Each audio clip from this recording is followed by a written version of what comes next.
Я говорю, что-то так, не так загружается. Смотрите, я сейчас переведу на экран, и уважаемый доктор Стоев будет все читать, я буду переключать слайды. Так, скажите, пожалуйста, да, Венцеслав, пожалуйста, начинайте. Доброе утро всем. Слышно? Поставьте сейчас секундочку, поставьте плюсик, если слышно. Доброе утро. Вы меня слышите хорошо? Да, все слышно. Слышно? Хорошо.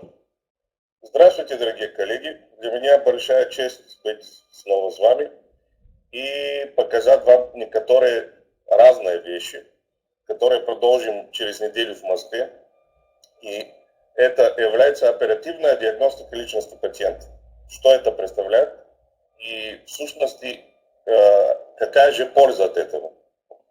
Я хочу начать с этим категорическим утверждением, что второго шанса произвести первое впечатление на пациента не будет. Немножко выше, Кабель. Немножко выше. Вот так. Следующий слайд давай. Основная цель, конечно, для всех наших знаний – это повышение доходов. Давайте следующий. Чтобы они шли как водопад повсюду, каждый день. Ну, для этого надо поменять что-нибудь. Давайте следующий. И для этого надо иметь эффективное поведение, побольшое, как разное. Что это означает эффективное поведение? Давайте. Ну, в этом смысле, чтобы добыть этого эффективного поведения, надо открыть своего сознания, потому что оно как парашют и действует только тогда, когда открыть. Это то же самое и для нашего подсознания, которое очень важно для нашего сознания. Давайте. Что представляет наша практика? Это мы. Нажмите опять. Это наши пациенты, это наша команда. И практика сталкивается с тем. Немножко выше, Кабель. Не вижу. Не вижу. Новые пациенты настроены скептически и не доверяют вам. Это случается. Они ищут только самые дешевые услуги и из-за небольшой разницы в цене уходят в другую клинику. И пациенты требуют делать все на их условиях. Они очень требовательные, и очень часто они надавливают на нас, особенно для скидки. Когда замолчу, пожалуйста, давайте следующее. Они часто еще не соблюдают ваши рекомендации, это зависит от характера очень часто, и потом обвиняют вас в непрофессионализме. Они не остаются на лечении, пока вы не дадите им скидку. Есть такие так называемые маркетологи, которые ходят по клинике и хотят, чтобы нашли самую дешевую цену. Что представляет наша повседневность, если мы только для денег думаем? Это, как говорят американцы, это drilling, filling, billing. Это означает, мы делаем какие-нибудь там дыры, мы заполняем их, и мы возьмем деньги. А пациенты считают нас как мобильные банкоматы. Это получается тогда, когда мы превращаем свою клинику в мануфактуру и когда думаем только о деньгах. Какая же цель нашей лекции? Это понимание факта, что только технические виртуозности и профессиональные знания от факультета это недостаточно для нашей практики. Поэтому надо иметь профессиональное отношение, потому что стоматолог имеет и внутреннее содержание, и внутри этого внутреннего содержания мы имеем необходимости от юмора, от самоуверенности, от обновления наших знаний, от личного опыта и еще вещи, потому что это как айсберг, как видите. И это внутри этого океана есть очень много вещей, которые надо совершенствовать. В сущности, для нас, я думаю, и для вас, профессия представляет как внутренняя сущность, как содержание, качество. Это три писки круга. Первое – это знания, которые мы имеем от факультетов. Это профессиональные знания, профессии. Второй круг – это знание о менеджменте, управлении. Это славянское слово. И третье это знание коммуникации. Когда сочетаются эти три круга, тогда получается и настоящее качество внутри этого. И вы, может быть, имеете коллеги, у которых не так хороши профессиональные умения и мануальность, но они имеют очень много пациентов. И как вы объясняете это? А объяснение очень просто. Они компенсируют. Когда они имеют очень большие мануальные навыки и профессиональные знания, они быстро увеличивают свои коммуникативные способности, начинают очень много убеждать пациента, и от этого проявления заботы пациент и увеличивается. И мы будем этого разглядывать во время семинара в следующей неделе в конкретности, потому что люди не приходят, чтобы полечили зубов, а чтобы встретили человека, который заботится о них. Что это представляет? Думаю, что вы все сразу угадали. Это пилот, который читает протокол. Это протокол, которого надо читать до взлета самолета. И это записывается в черный ящик каждого самолета. Это очень важно, если есть какие-нибудь инциденты. Все, какая же будет причина для этой аварии? Это пилота или это техники? И поэтому повсюду повелись и протоколы, как и в нашей профессии, как ясно.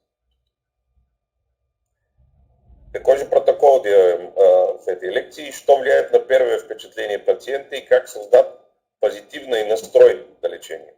Что такое представляет фоновая среда клиники и значение? Как можно употреблять пищу, если хотите? И что представляет эффект РО?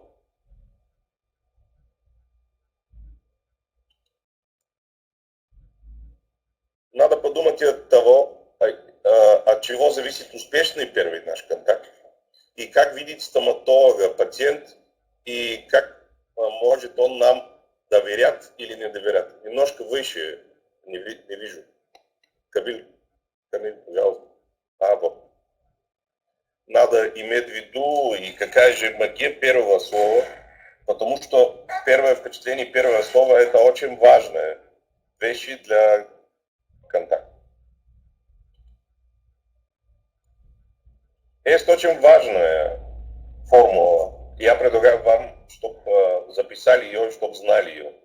Это то, что каждая коммуникация состоит из 3 основных частей.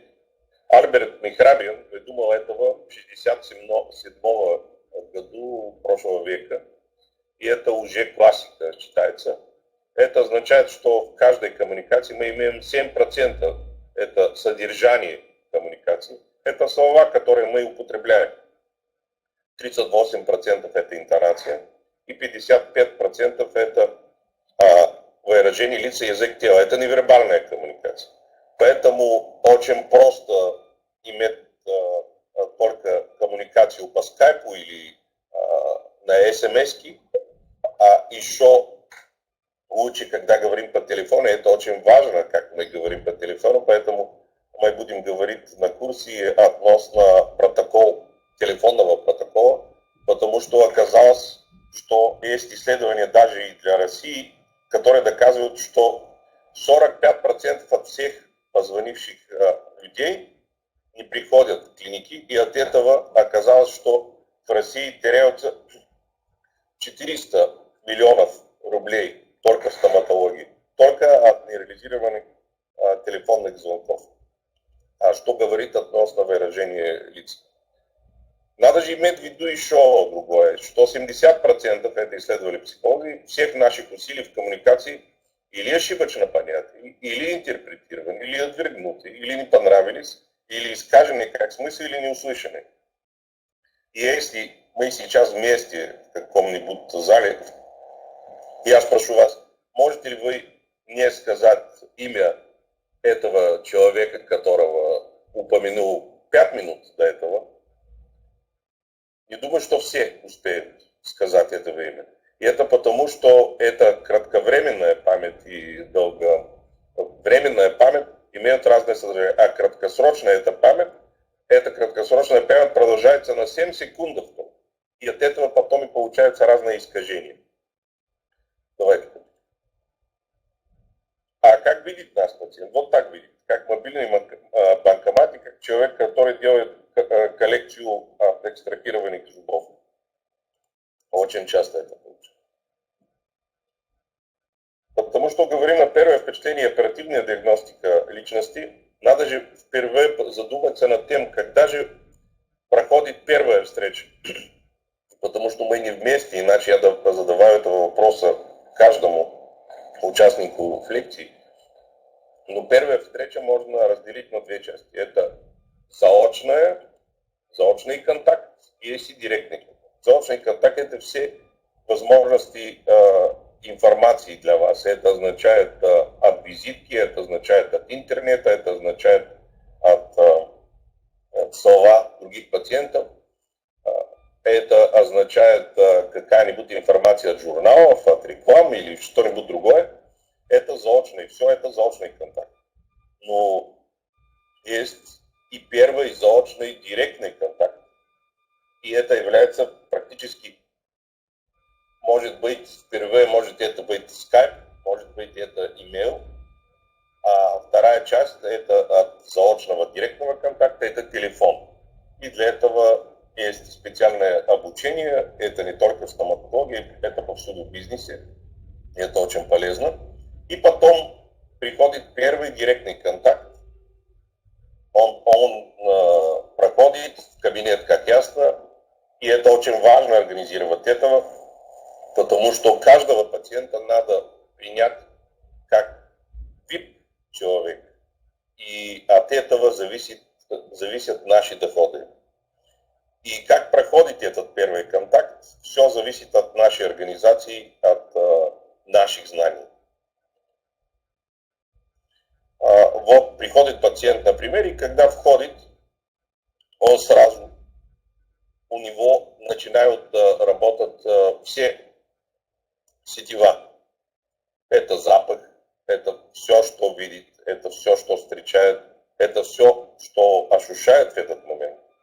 Это моя клиника, это вход в моей клинике. И это можно использовать, как я использовал в Feng Shui. Это сочетание разных цветов, потому что на подсознательном уровне это первое впечатление, которое в первые 7-30 секунд развивается, очень быстро делает ответ да или нет этого места. Я думаю, что и в России уже нет таких клиник, в которых запах порфенол-камфора был характерным для стоматологов. И выглядит только белых помещений, это не воспринимается уже как такого. В том смысле, надо сделать так, чтобы пациент чувствовал себя уютнее, чтобы чувствовал себя не как в больнице. Может быть, у нас иногда есть и такая ситуация, когда приходим, и сестра говорит: доброе утро, у вас сегодня 47 пациентов, а мы так устали от ночи и от прежнего дня и недели, и говорим: да, мы обожаем интерес людей. А у нас разные пациенты, как я знаю, и такие маленькие, и такие другие. Но надо же знать, что свое впечатление о вас, о вашем характере, вашей личности, все это впечатление, которое почти нестираемо, пациент составит всего на первое, я не знаю, вы знаете или на сколько секунд, сейчас узнаете следующее. 7-30 секунд там написано, не знаю, сколько видно для вас, от вашей первой встречи. Это очень важно, этого очень важно знать для каждого стоматолога. Надо же знать еще другое, что существующие пациенты – это наша кровь нашей практики. Ну, американцы этого вычислили, что повышение степени приверженности потребителей всего на 5% дает рост прибыли от 25 до 85% наших доходов. Я был на одной лекции специальной относительно взаимосвязи с пациентами, и там предлагают, чтобы использовали правило один раз в неделю, 10 человек, 10 часов утра, вторник, что позволили на эти 10 людей, и что предложили, и что спросили им что-нибудь не связано с лечением. Например, можно спросить, скажите, а что можно удобрить еще у нас, в нашей клинике? Может быть, они во все довольны, но всегда есть, и это правило Парето опять доказывает, что 20% всегда имеют какие-нибудь идеи для улучшения вашей клиники. Но эта забота и этот дружеский контакт улучшает и повышает лояльность пациента. Почему новые пациенты так важны? Действительно ли они так уж важны? Это будет дискуссия на следующем курсе. И надо же подумать, если у меня в сущности новые пациенты, со сколькими новыми пациентами вместе я мог бы работать? Считается по принципу, что 10 до 25 новых пациентов для врача в месяц это хорошее развитие. Но надо после этого обязательно проследить, сколько из них остаются у нас. Потому что это только отчитывание новых пациентов, это само по себе ничего не означает, если эти пациенты не остались у нас. Надо же знать, что издержки на привлечение одного нового пациента, это 5-6 раз превышают расходы. Это и на рекламе, это и на подготовке, и все остальное.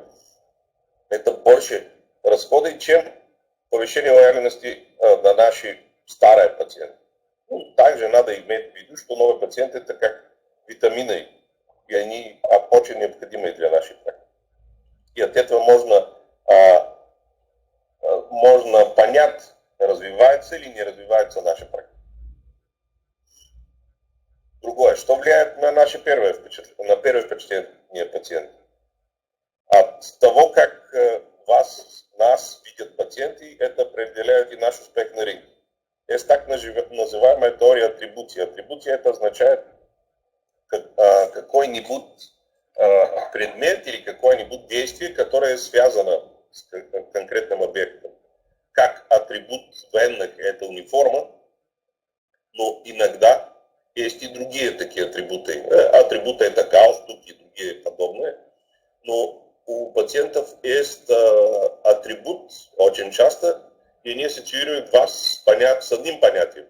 Это положительным либо отрицательное понятие. Это может быть уровень сервиса, или это доктор, который новые вещи делает, а может быть эта клиника дает гарантии качества. Это означает атрибуция, атрибутивная оценка для этой клиники. Они ставят эту табличку на этой клинике, и они распространяют потом эту информацию. И следовательно, мы начинаем наш разговор с пациентом. Но есть у нас очень вредная привычка такая, что мы очень часто прерываем этого пациента. И этого исследовали психологи, что они начинают говорить, и через несколько секунд мы перебиваем их. Смотрим через сколько секунд. Через только 18 секунд мы начинаем объяснять профессионально, что это представляет это лечение, что у вас там случается, и одно и другое. Это серьезная ошибка, и надо же задуматься над этим и проследить еще сегодня, как вы разговариваете с пациентами, и надо давать возможность им, чтобы объяснили спокойно свою ситуацию. Другое, надо же знать, что люди нерациональные, и они воспринимают детали, а не тело. В этом смысле надо знать, что и Бог есть дьявол в деталях. В этом смысле очень важна фоновая среда. Представьте, что это женщина, которая приходит и видит где-нибудь что-нибудь грязное, или видит какой-нибудь дефект в одежде ассистента, или капля крови на одежду стоматолога. Это все имеет очень серьезные вещи, и эти детали, которые могут отказать нашему будущему пациенту. В этом смысле, если есть какие-нибудь неполадки по вашей стене, они тоже заметят. Если это является так называемый консервативный характер, категорически он второй раз не приходит, если увидит, что там что-нибудь не в порядке. Другое, которого надо иметь, восприятие пациента. Не знаю, знаете ли этого правила, но ваш доход определяется не от того, сколько пациентов имеете, а от того, как вас воспринимает пациент. И в сущности, количество и стоимость услуг зависит от вашей репутации. И мы будем очень серьезно говорить о том, что это означает репутация и что она содержит внутри себя. Потому что репутация это авторитет, иначе как говорим на славянский язык. Но само по себе внутри репутации это содержится внутри ее. Это наш опыт минус ожидания пациента. И это очень важно. И для этого, я думаю, сделаем специальные лекции, специальный акцент на курс следующей недели, потому что от этой формулы определяются и наши доходы.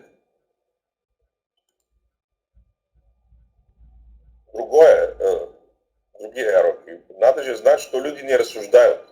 Они пользуются стереотипами. Они не делают выводы. Не думайте, что они так серьезно сидят и думают, как же там развиваются вещи. Они сразу ставят яроки. Они не размышляют, они предполагают и вычисляют на глазах. Это на основе опыта, которого они имеют. И прежде чем пытаться кому-то что-то предлагать, как услуга стоматологическая, спросите себя до этого, как этот человек меня воспринимает. От этого очень много зависит. И в том смысле надо же знать, что то мнение, которое пациенты составляют о нас, может крайне отличаться от мнения стоматолога о самом себе. В том случае я даю всегда пример, что каждый человек представляет как дроп, как алгебрическая дроп из математики. Что это означает? В числитель это находится настоящая сущность человека, как возможности, как знание, а в знаменатель это то, что он представляет для себя. И это самое прекрасное и самое идеальное, если это 1 к 1 находится. Но очень часто в числитель 1, а в знаменателе есть плюс бескрайность. Это очень большое самочувствие стоматолога, который не имеет такого профессионального покрытия. И в этом смысле надо же увидеть, надо же иметь обратную связь от пациента, чтобы поняли, что это представляет мнение пациента о нас. Другое. Невозможно, надо же знать, что невозможно просить о доверии. Доверие это вырабатывается, для этого надо работать конкретными способами.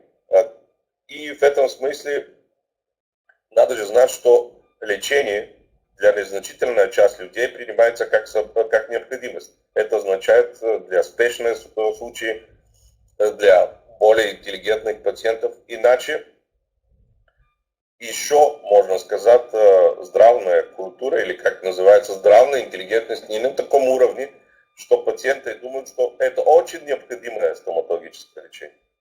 И надо же знать, что основная причина, по которой соглашаются на предложенное лечение, то, что они доверяют, это не причина скидка, а это доверие причина для соглашения на предложенное лечение. В этом смысле надо же знать, что продаем мы. Наш общий главный продукт – это мы.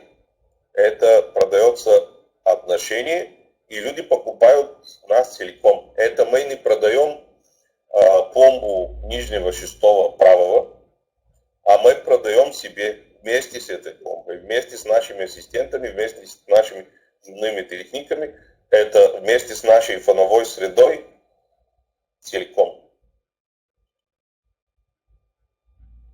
Пациенты, надо же знать еще, когда объясняем, что пациенты понимают, о чем рассказывают врачи только в течение 15% времени.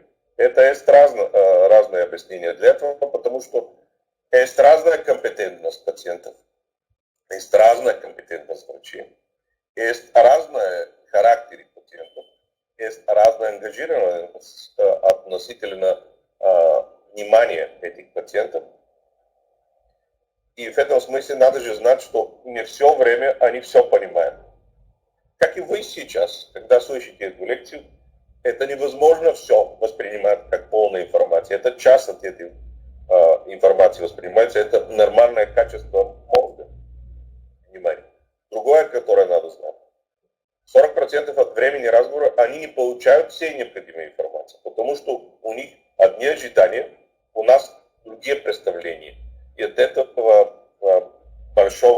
этой большой разницы получается в сущности и проблемы очень часто. В этом смысле надо же сократить этого зазора между информацией, которой пациент владеет, и той, в которой он нуждается, то, что он ожидает. Надо же знать, что в идеале пациент должен говорить 80% от времени и всего 20% мы стоматологи. Еще более, это разведка. Чем больше вы знаете о пациенте, тем лучше. Что это означает? Это означает, что вы до прихода пациента в клинике можете сделать разведку. Почти для каждого пациента, если напишите в Google его имя, вы можете узнать одно или другое. И когда он приходит, и вы скажете, например, Дмитрий Иванович, мы знаем, какой же вы известный человек, выдающийся человек, какой же вы большой специалист в одной или другой области.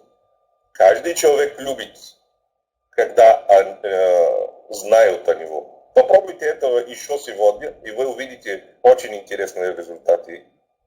Эта разведка очень работает. Другое. Первое впечатление определяют и предвзятости пациента, которые потом развиваются на наш успех. Поэтому определите эти отношения предвзятости и сделайте так, чтобы они были плюс, а не минус. Другое, вы можете не подозревать, что мнение, которое сложилось о вас у пациента, ошибочно. Например, если вы смущены от что-нибудь, может быть, у вас недостаточного опыта, то можете показаться для него равнодушным. А если вы чересчур разговорчивый, пациенты увидят в этом эгоцентризм. И этого вы не знаете.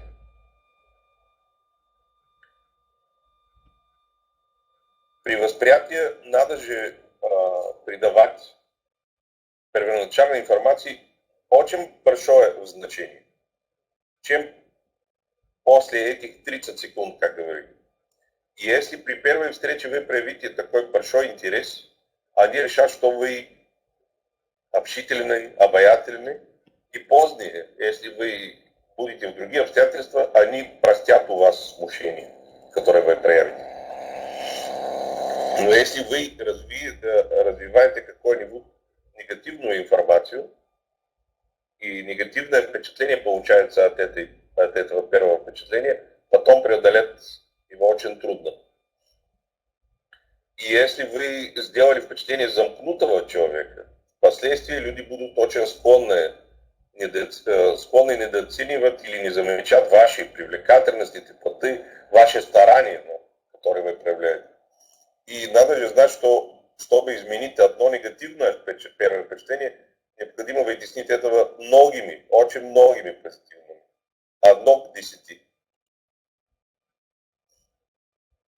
С другой стороны, люди склонны оценивать индивидуальность по одному свойству. Это, например, если они увидели одного жизнерадостного человека, они думают, что он и умный, и удачливый, даже без доказательств. И это называется эффект Парео для этого человека.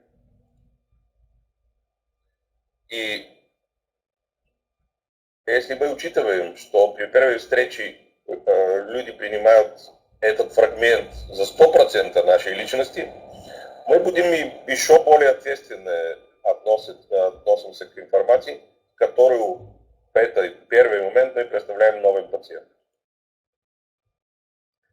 На какие моменты нам же следует обратить внимание?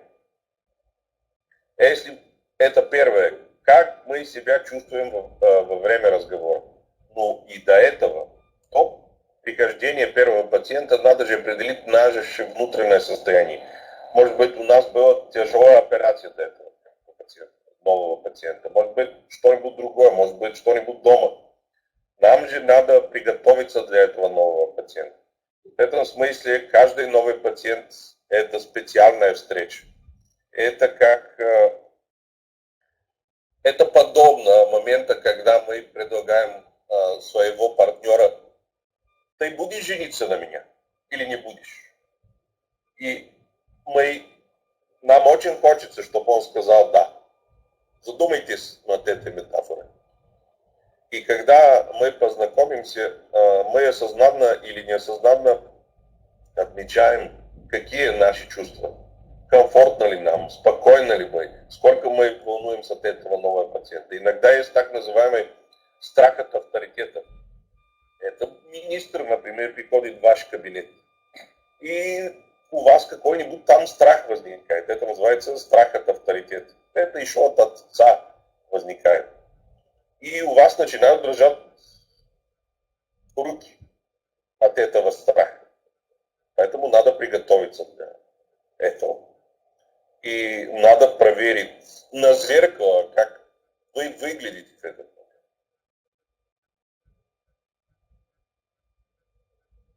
Следующий. До котором часу мы продолжаем, Камиль? Еще минут 15. Хорошо, давай.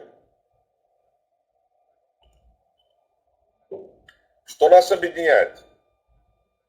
Чтобы определить этого, и почему надо же объединяться? Потому что люди хотят, чтобы знали и встречались с подобными.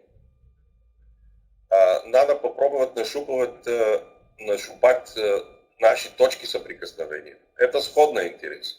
Может быть, у мужчины это рыбак мужчина, или охотник, или что-нибудь другое, или в шахматы играет.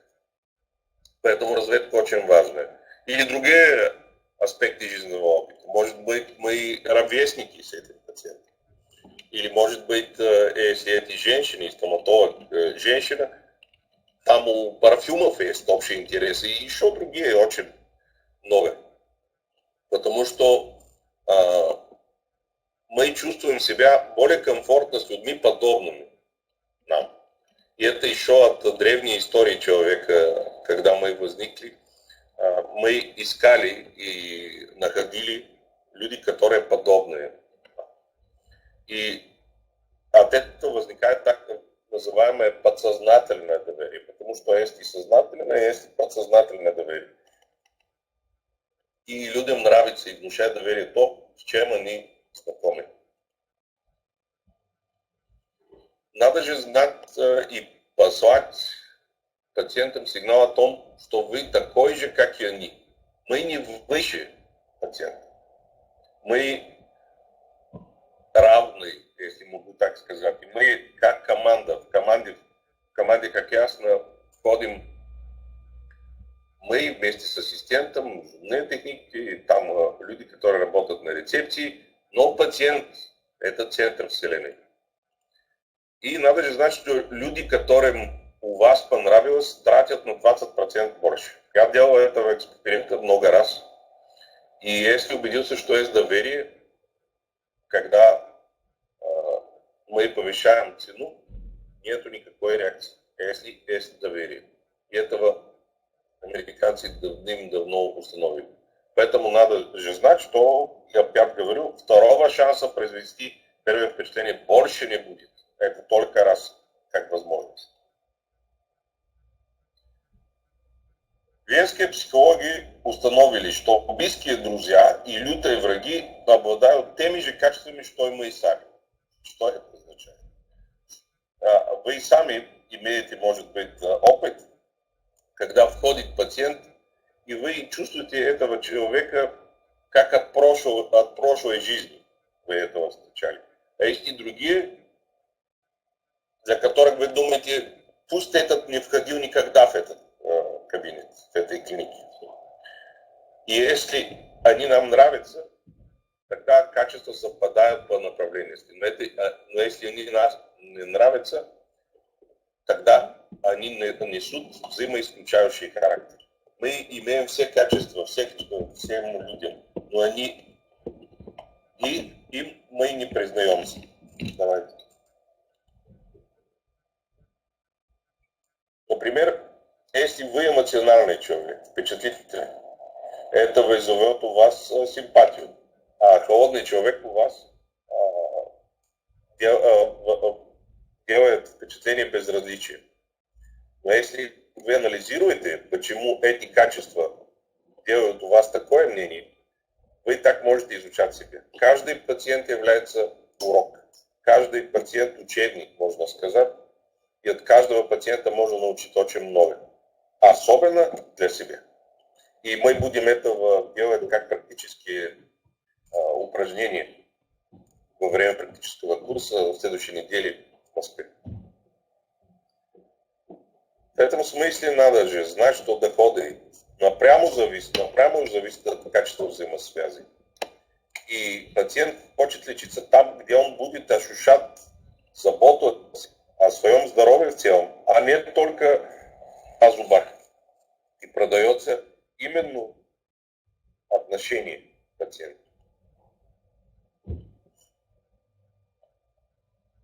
И когда мы показываем одну положительную черту, это оттесняет на задний план все другие качества. И очень часто это непростая, это серьезная вещь, это физическая привлекательность.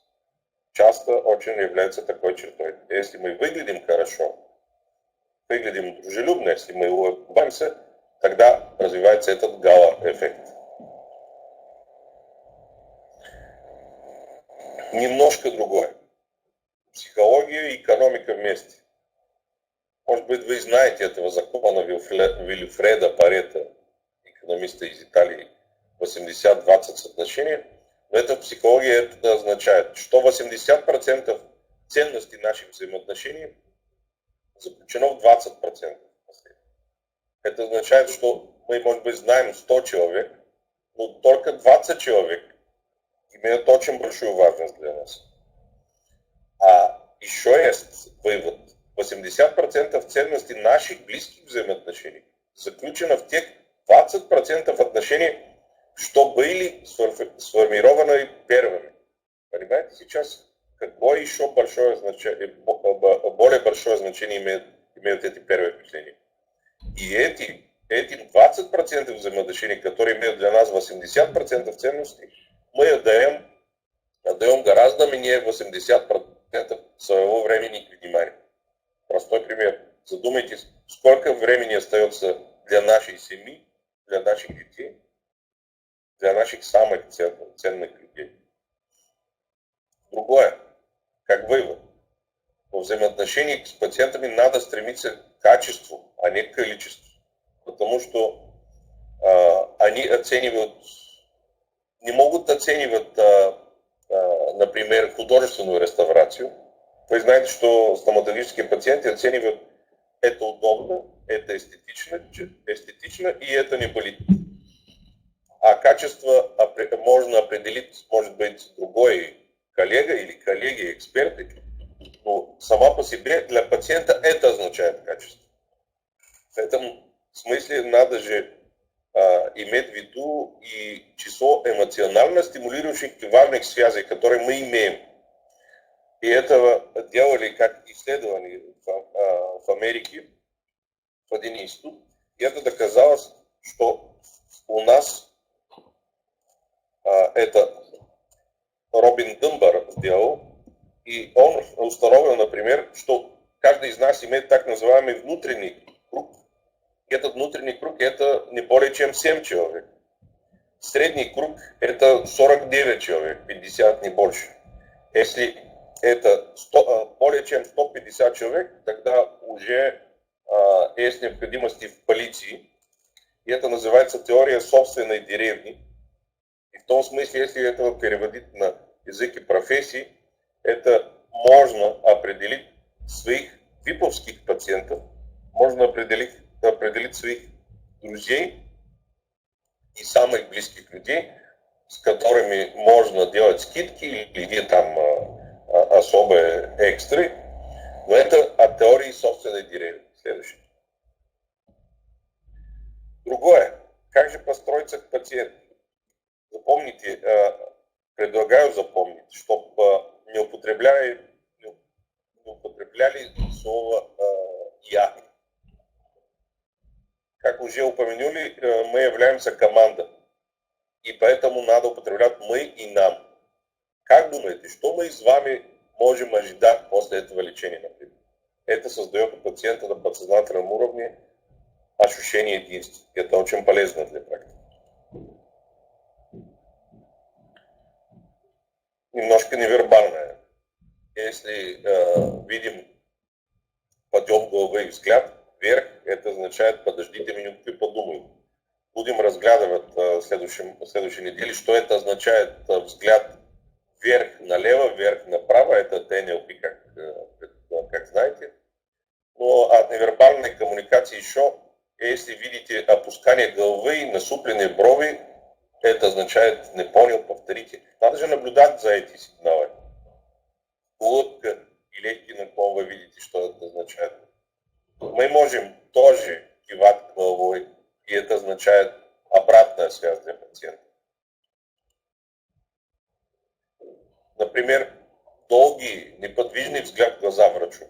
Это, например, получается очень часто от этого консервативного характера. Это означает, хочу починить от нарциссического характера тоже. Но это означает, хочу починить своего. Будет так, как я захочу. И от вас зависит, как будете реагировать на этот взгляд. Взгляд в сторону пациенту может означать пренебрежение, либо потерю терпения, или отсутствие внимания. И надо иметь в виду этого. И следует тогда уйти от контакта или проверить, что там случается.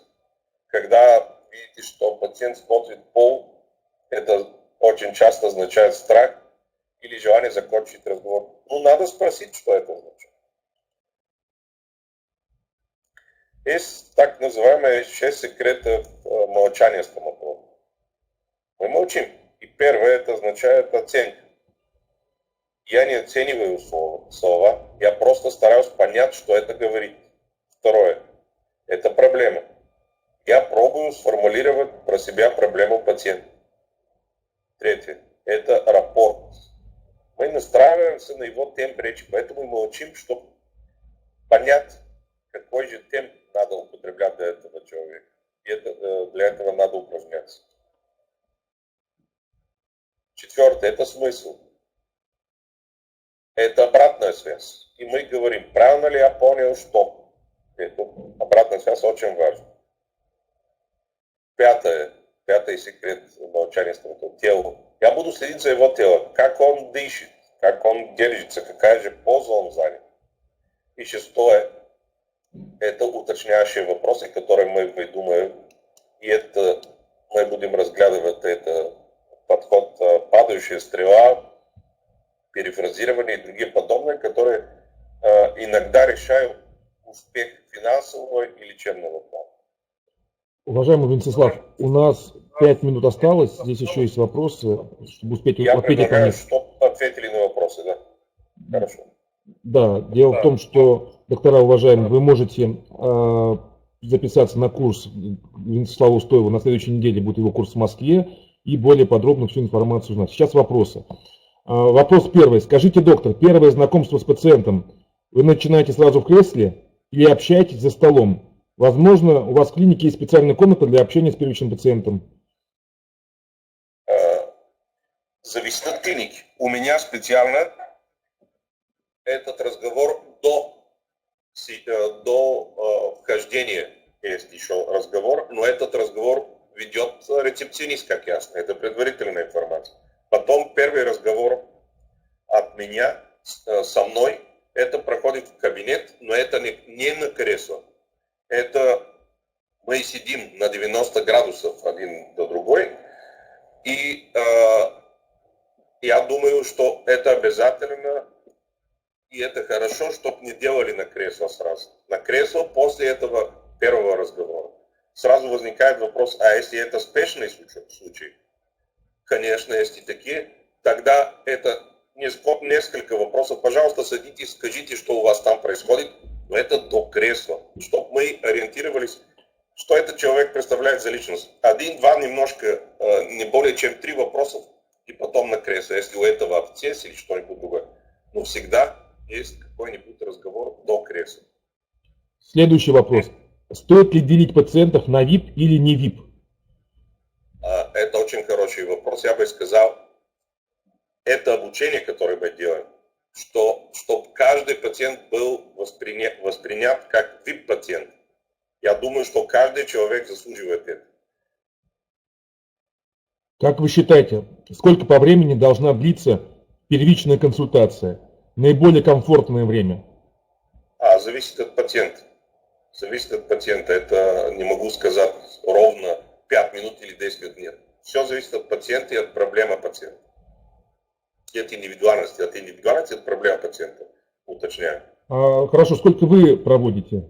Ну, в среднем консультацию? Не менее чем 10 минут. Не менее чем 10. Понятно. Так, ну что, тогда вы закончите, да, или как? Какой-то есть слайд, что-то хотите сказать напоследок? Я сказал всем, чтобы помнили эти 3 круга, и чтобы все они, дорогие коллеги, развивали эти 3 свои знания. Это профессиональное, это менеджмент и это коммуникация. Это потому, что сейчас есть увлечение в нашей практике, чтобы развивались от разных лекций, все остальное, только профессиональное знание. Но я думаю, что от этого мы становимся инвалидами, и мы будем лечить только зубов, а не людей. Спасибо за внимание. Да, большое спасибо. Хочу передать, вот здесь доктора тоже вас благодарят. Говорят, очень большое спасибо за прекрасный доклад. Но я надеюсь, встретимся с вами на следующей неделе. И доктора, пожалуйста, звоните, записывайтесь на курс Вячеслава Устоева. Будет очень-очень интересный курс с подробным описанием, с ролевыми играми, да. Там, я бы сказал, Камиль, что будут очень новые вещи и для вас самого, и для всех людей, которые были до этого, потому что я включил в новые лекции новые моменты, которые я уже прилагаю в своей практике, и будут серьезные сюрпризы для всех. Отлично. Ну что, тогда встречаемся на следующей неделе в Москве. Все, большое спасибо.